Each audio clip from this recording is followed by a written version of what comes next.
Greetings and welcome to our continuing conversations here at the Center for Global Development on COVID and development. And today it's a real pleasure and a privilege for me to welcome Achim Steiner, who is the administrator or the head of the UNDP. And in that role, he is overseeing not only the UNDP's own response, but is pivotal in terms of helping to forge what is the developmental and social response of the UN system as a whole.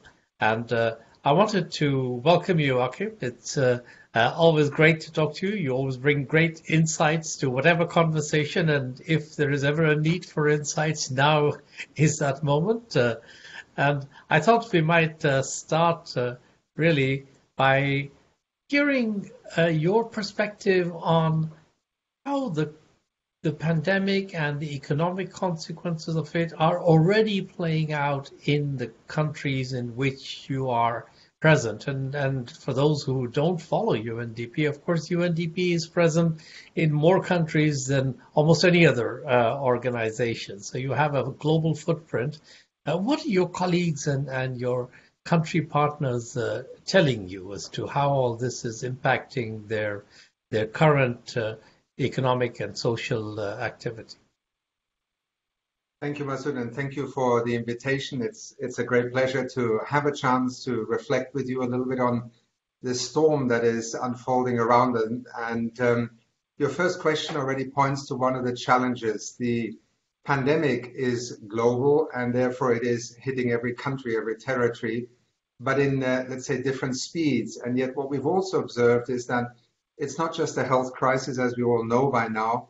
It is increasingly becoming evident that this is also a social and economic and ultimately a developmental crisis in the broader sense of the word. And I think what has been fascinating to watch and to also learn from what we are observing on the ground is, first of all, the pandemic and the virus is a virus, but the way that our societies and our systems, our institutions, health systems, but also our readiness to deal with it are actually responding is very different.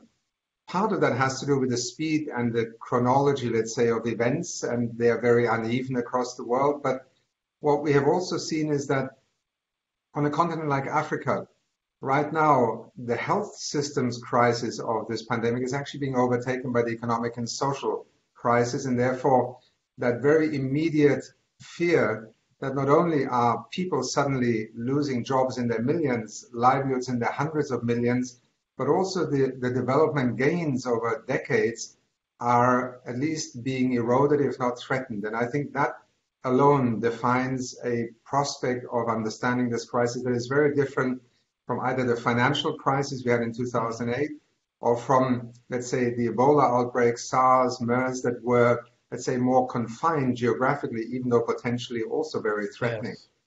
So that is, I think, one of the things that we are learning very quickly, and perhaps surprising and disappointing. We have been talking about pandemics and we have had scenarios. The WHO has led our thinking on this for decades, but also in the G7 summit in Elmar in Germany, I remember the heads of state and government actually had a scenario session on pandemic. And yet, as we have seen, rich or poor countries, income alone does not define your readiness nor your capacity to respond. And that is a very complex theater in which to understand how to now act as a global community. Yeah, so we'll talk a bit about the response, but I think the point that you made at the beginning that, this is really very quickly morphed into an economic and social crisis, and in Africa particularly, but in low-income countries more generally, the economic consequences are going to be quite devastating and quite long-lasting. And you see country leaders beginning to struggle with having to make trade-offs. And one of the things that I feel a lot of empathy for the leaders of countries today is that really we are all in uncharted territory. So we don't really have very firm guidance. We can help people think through the pros and cons, but on so many issues, whether to reopen schools or to leave them closed for longer, whether to allow people to go back to work and under what conditions, we can't internationally provide the what you would say is firm evidence-based guidance yet. And so that kind of takes me a little bit sort of the UNDP and UN's role in terms of your response. How would you characterize the contours of the response that you and your colleagues are putting together right now? Well, from, I think, basically the end of January, under the leadership of the Secretary General and our Deputy Secretary General, the whole UN family has been focused on what are the main tracks along which countries are looking to the United Nations system to help them respond. And I think the three tracks that emerge very quickly is the health crisis under the leadership of the WHO, but in concert with many of the capacities that we can align in that strategic preparedness and response plan that the WHO has led for all of us and for countries as an orientation. A second key and immediate focus was the humanitarian dimension. We have many countries in crisis, in conflicts, 70 million people who are refugees, displaced people.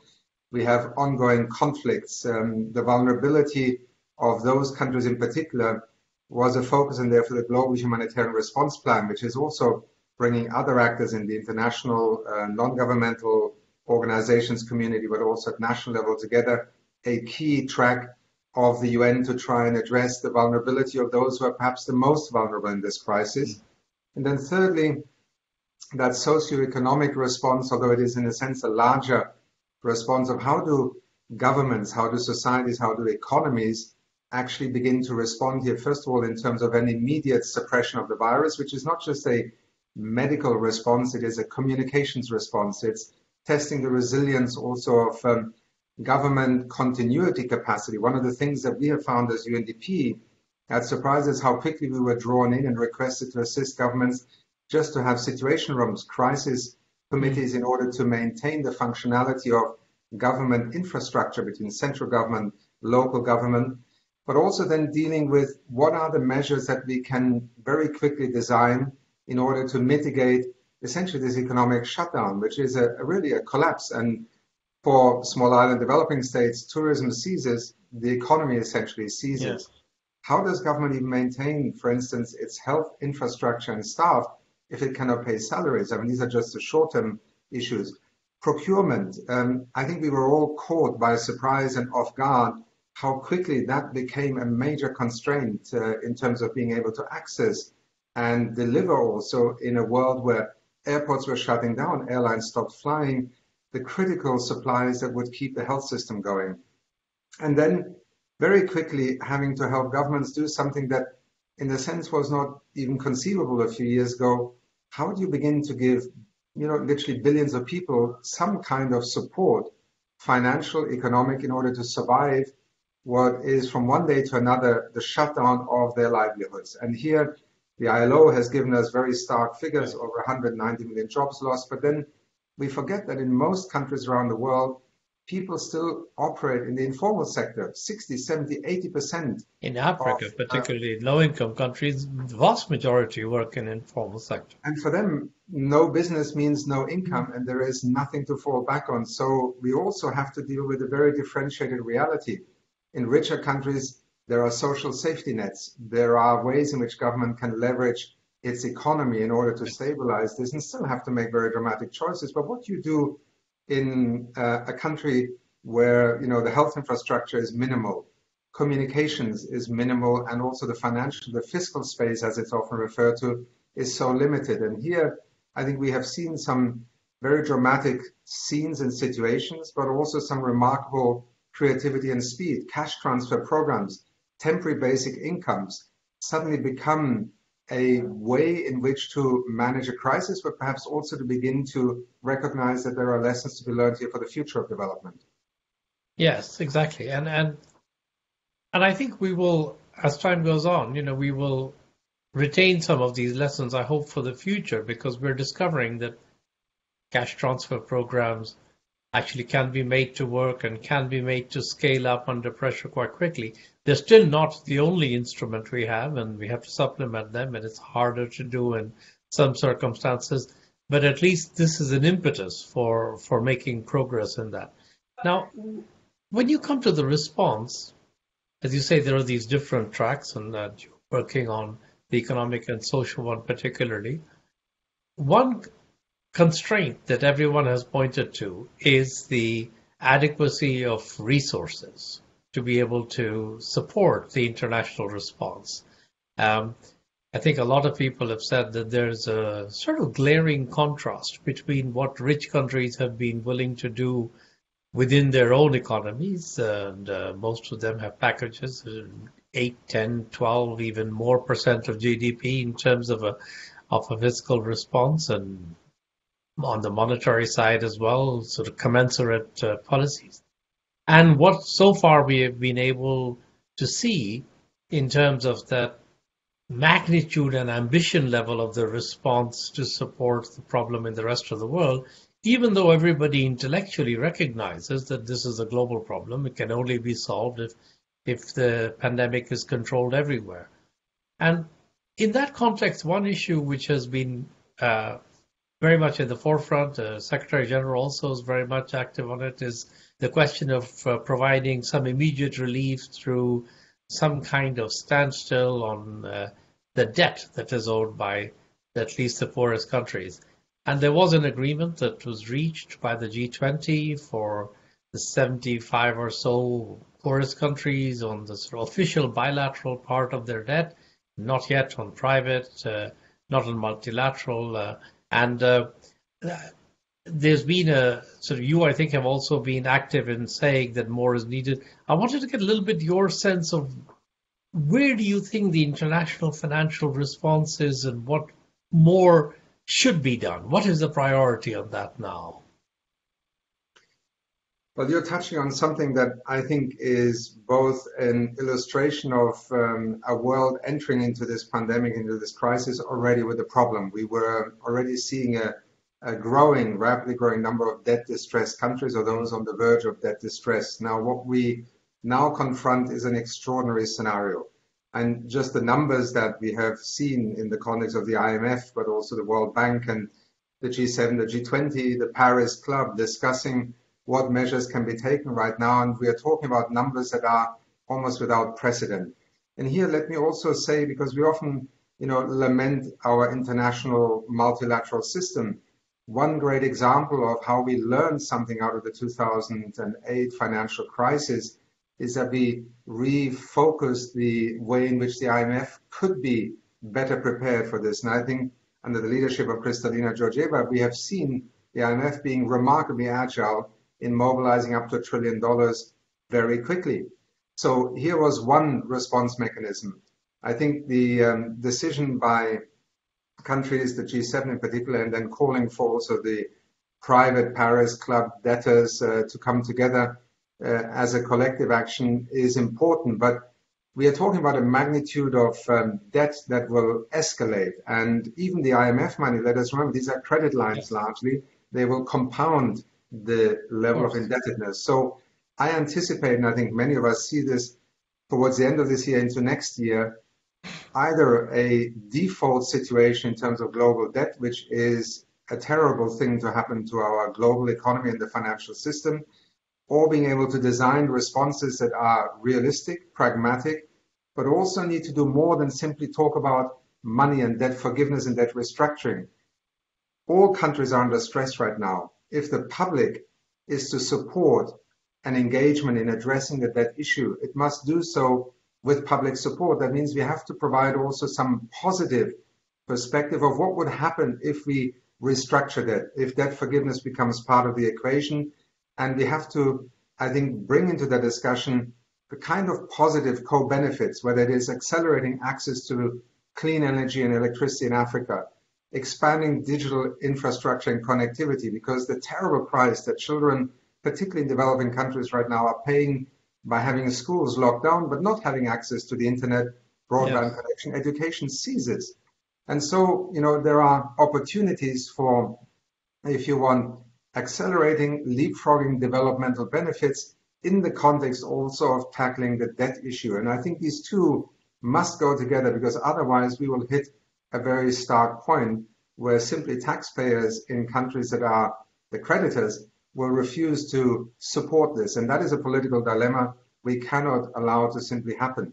But also the magnitude of the issue. The debt of developing countries is currently estimated at over 11 trillion. Just this year alone, emerging and developing economies are expected to have debt service payments and repayments of over $3 trillion.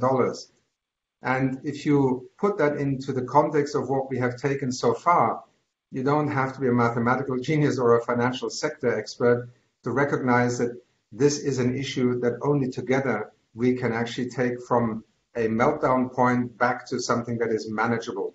And that's why the Secretary General has been very clear from the beginning when he called for an equivalent understanding of the international support that will be needed to the packages that countries are adopting domestically in the range of 10% plus of GDP, right, in order to have something of a magnitude that would be commensurate with the challenge that is here. And it is, in a sense, not just solidarity, it's not just enlightened self-interest, it's common sense if we don't want to have a global depression, economic meltdown. And the debt issue is the great Achilles heel on the horizon. Yes. And I mean, clearly what's been done so far is a good start, but it can't be the totality of the actions that are needed for all the reasons that you've set out. And, I would also say that we need to make sure that what's been agreed in principle gets delivered in practice. Because literally, with every week that passes, every repayment that needs to be made, and countries are making those repayments as we go forward, that is taking money away from urgently needed expenditures that have to be undertaken in terms of the health response or in terms of providing that income support that we're discussing. So personally, I also feel that we really need to see a stepped up pace of delivery of what's been agreed, and then to start having a conversation on what comes next. And maybe it comes in two parts, as you say. I mean, there is a sort of period of uncertainty during which there is some kind of standstill, and then there is a much more fundamental discussion about what is sustainable and how do we have a financing model. Because, of course, all the other objectives for development haven't been resolved or gone away. We still have to need to focus on those issues as we get past this crisis. And I wanted perhaps from there to go into a little bit your sense of where is this crisis going to take us in terms of how we think about development, and also about how we think about global public goods and global bads, if you like. So this pandemic has demonstrated, if we needed demonstrating, just how interconnected the world is. And clearly you need to have a global solution to it. And yet we've not been very good. But as you said, we've been recognizing that these issues were out there. Climate change is another one. And we've not been able to come together to find solution. How do you see us tackling this sort of global agenda first? And then we can talk more generally about how this might morph into a thinking about development and the future.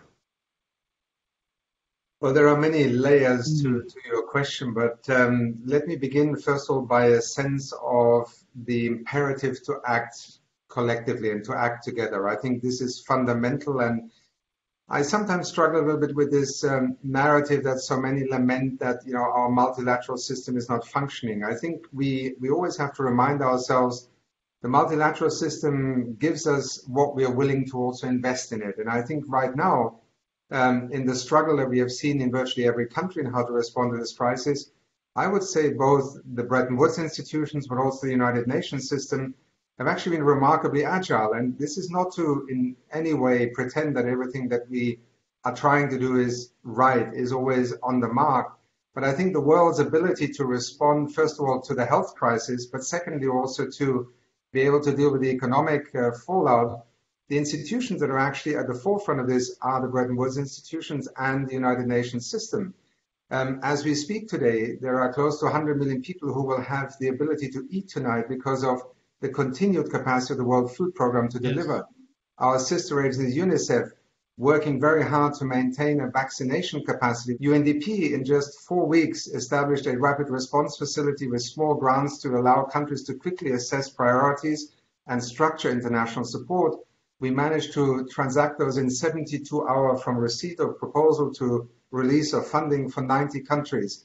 So as I sit here with you also, none of our offices of UNDP are not operating. Our staff are in situ. They may be under lockdown conditions, but we're operating, and we're operating where many institutions have had to withdraw their staff and have had to shut down. So I begin by reminding ourselves that that international multilateral system, that infrastructure we built after the Second World War, is not totally dysfunctional, but it is struggling for many reasons that one could go in separately. Secondly, I think the key issue right now will be to find a way in which we can be able to work as a community, because if we cannot stop the virus, if we cannot suppress it until a vaccine becomes available, this is a nightmare, because this will not end and it will continue to create the kind of disruptions that I think everybody knows would be a terrible thing to impose on societies, on the labor markets, or indeed on the elderly in our society. So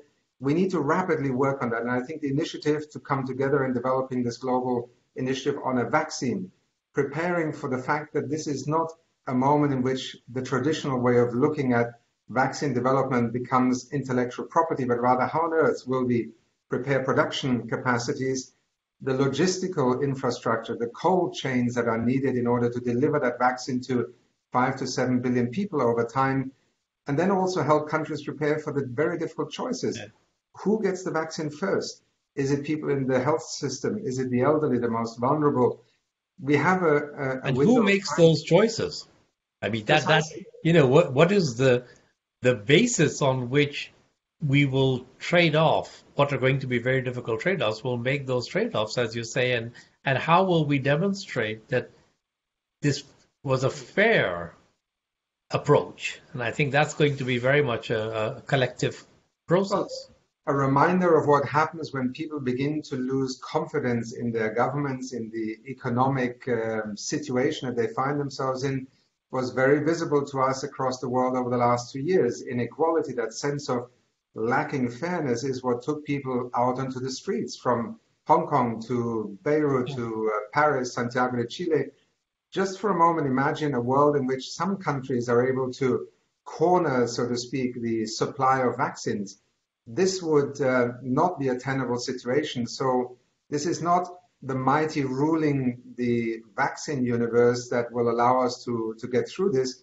It is precisely having platforms, and that's what the United Nations is. It's not a magic wand, but it is the place where transparently and in the public eye, countries with their national interests can transact a fair and credible response to something that otherwise would very much, I think, trigger a kind of falling apart.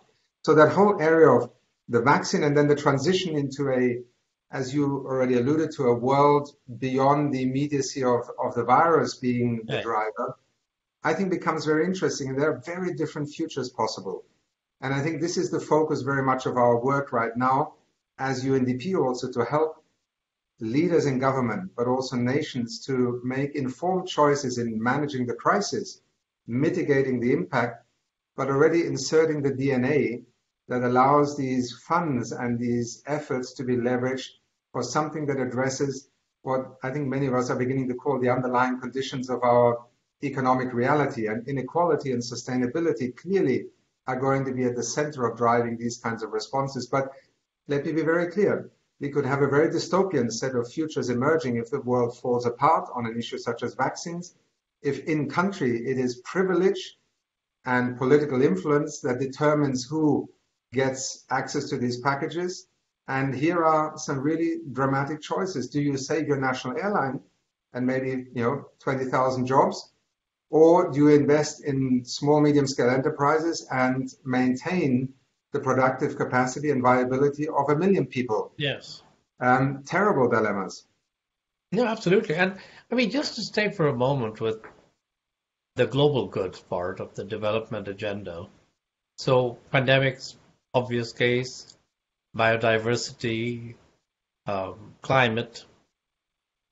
You could talk about a cyber pandemic, at some point, where in a way, the defining feature of these things is that they can only be addressed if everyone addresses them together.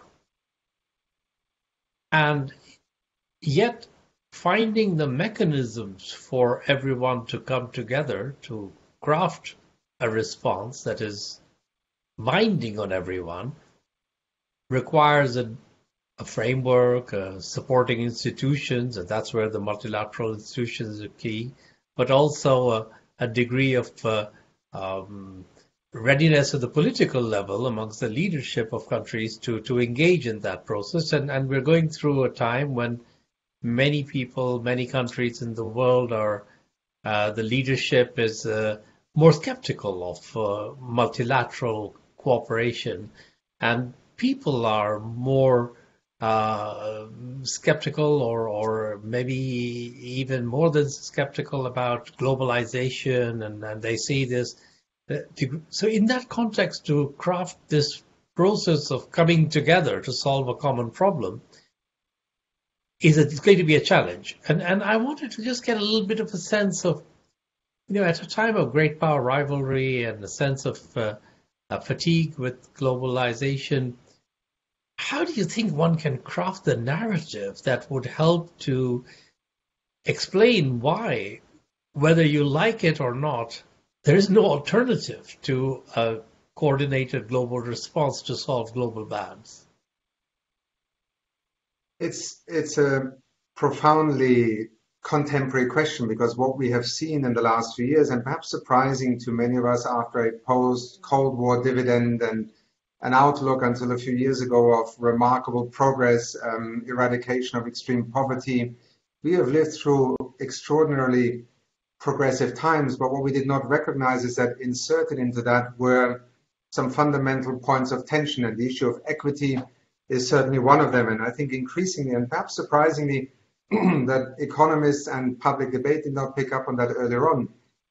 A number of people did extremely well in an increasingly globalized economy, but a growing number, and now the vast majority, either really remained at a certain point or actually in relative terms were losing. So that political arena in which we are now trying to appeal to a capacity to act collectively is, in the perception of many of our citizens, a very mixed bag. And I think that is one of the backdrops against which we are now trying to assert the logic of multilateralism, of a United Nations, of a capacity to act together. And I think I would begin by saying the first priority here must be to overcome this notion that success and progress is ultimately a factor of competition. The notion that we can outcompete each other on issues such as cybercrime, climate change, or other issues that demand and require literally the whole world to work together is really misleading. This is not to argue that there are not markets and competition is a good driver, but in principle, I think the notion of cooperation, enlightened self-interest, will be the driving and dominant factor in this. And I think the conversation begins with that, our common interest. And frankly, this is not hypothetical. Every day, and over the last 75 years of the United Nations, we have built many of the pieces of our global infrastructure that have allowed us to actually succeed and perform better because we did so together. But at the beginning of the 21st century, there is a certain irony that when the imperative to do so, to cooperate as the driving paradigm, is ever more evident, we are questioning the fundamental institutional architecture that we have created for ourselves. And I think very quickly in this pandemic response, I think we will rediscover the value and also the need to invest in that capacity. And let's also be very clear. There's only one country that has stepped out of the climate agreement, the Paris Accord. There's only one country that in the midst of the pandemic has chosen to withdraw its payments. So this is not to singularize the debate over these issues to one country, but the vast, vast majority of nations and political leaders, whether by sheer pragmatism or by conviction, maintains, I think, an understanding that herein lies one of our priorities for what happens next. So I often use the example that, the Secretary General's regular budget to run the United Nations is just a little bit above what New York citizens are willing to pay every year in taxes to have a fire department of New York. Now, just, put that into relation, and perhaps we begin to ask ourselves, have we actually underinvested? Have we neglected with benign neglect the evolution of that system that was so ingeniously created with the Charter after 1945, and that, yes, is not a panacea for everything. But I cannot think of a time that is more important to reconceive and also to recommit to this notion that cooperation ultimately is going to be what defines our ability to succeed in the 21st century and not a zero-sum game. No, I think that's a very compelling analogy, and I'm reminded of an analogy also that Larry Summers, who's the chair of the Center for Global Development Board, used in a 2017 speech that he gave at the center, where he reminded us that the WHO budget at the time for pandemic flu was somewhat smaller than the annual salary of the Michigan State football coach. And, it does bring into stark relief the point you said, are we underinvesting in the systems that will be necessary to keep us safe and to help us prosper in a globally interconnected world? Achim, before we end, I want to just go a little bit into thinking about, and this is speculating now, the world is changing. What I ask you today, what you say today, maybe in 6 months we'll have the same conversation and we'll have a different set of answers. But if we think about the priorities for development cooperation, we've had a set of guiding principles and we've had the Sustainable Development Goals, the Paris Agenda, and that sort of been the driving force. And people have been coming around behind it, varying degrees of commitment or adherence to it, but that's kind of been the guidepost. Now along comes this huge pandemic. The world is going to be impacted for many years. The prospects for developing countries will be set back. The priorities of people who support development funding and development organizations will be shaped by what they think were the shortcomings that led to this pandemic. And so there's going to be a big focus on global health security and strengthening health systems. Beyond that, do you see any clear lines emerging of how this might impact the way people organize development cooperation going forward? I don't think any of us have a looking glass, so to speak, but I think, what is becoming very evident in these first few months of this extraordinary moment is that I think, first of all, it clarifies thinking, and not just amongst experts and, those who have political or economic power. I think we need to watch our citizenry very carefully. People are common sense observers of what is happening. And I think one of the inevitable consequences of this period is that people are going to reevaluate their view of government, of markets, of paradigms, of ideologies. And I think we will very quickly see, a different kind of discourse happening. And that is very important because, I lead the United Nations Development Program. This is not a development aid program any longer.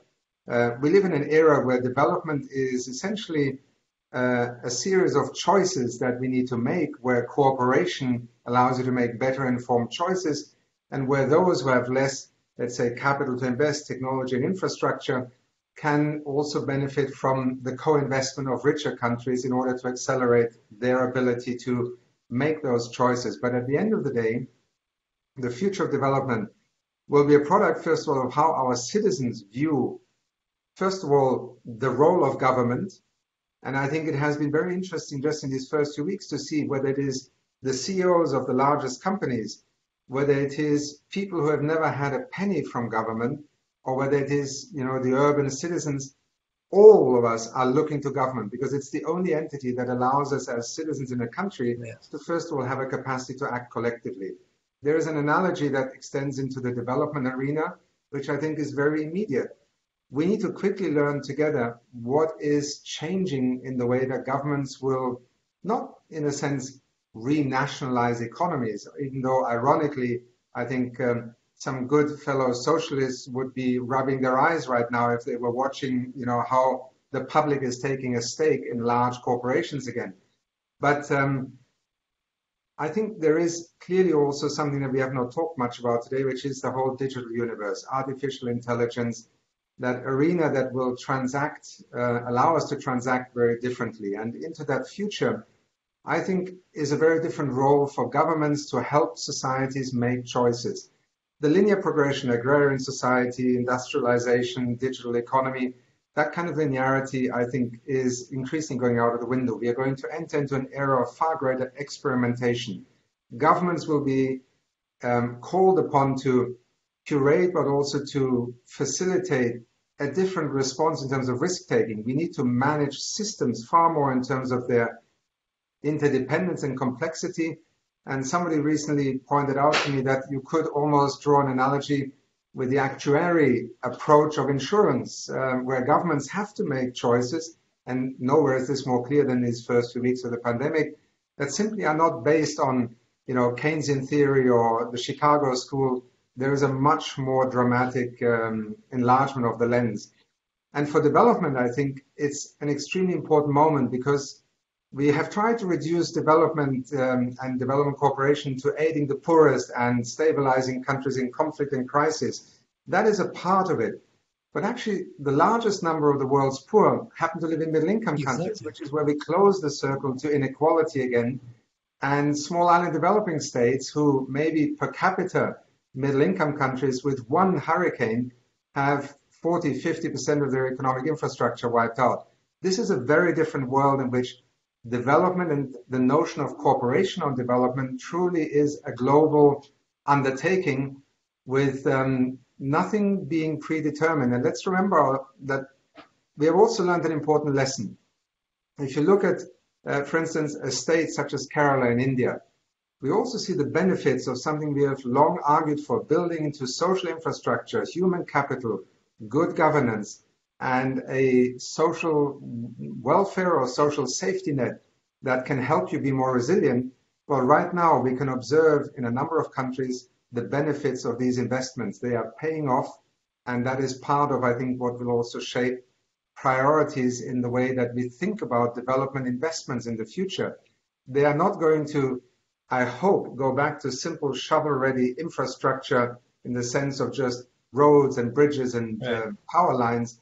It's different energy systems, it's different agriculture and food production systems in which people and their ability to be more resilient to these shocks that are inevitable, that we can see on the horizon, will actually inform a kind of economy that we will embrace once again as the promise of the future, rather than retreating from it increasingly, whether politically, psychologically, because we see ourselves as losers in this game. Yes.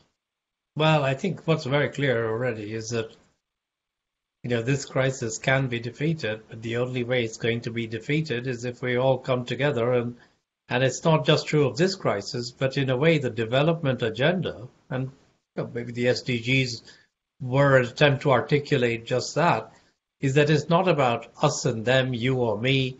It's not some people doing something for other people. It's that we have a set of common challenges that we face in varying degrees across the world, and whether you live in one country that's rich or one that's a bit less rich or one that's quite poor, the relative priorities of different challenges might differ, but at the end of the day, it is a common undertaking in which everybody has to take ownership to solve the problem, and everybody is impacted by the outcome of those solutions. And I think that shared sense of solidarity is really where we have to work our way to convince people of.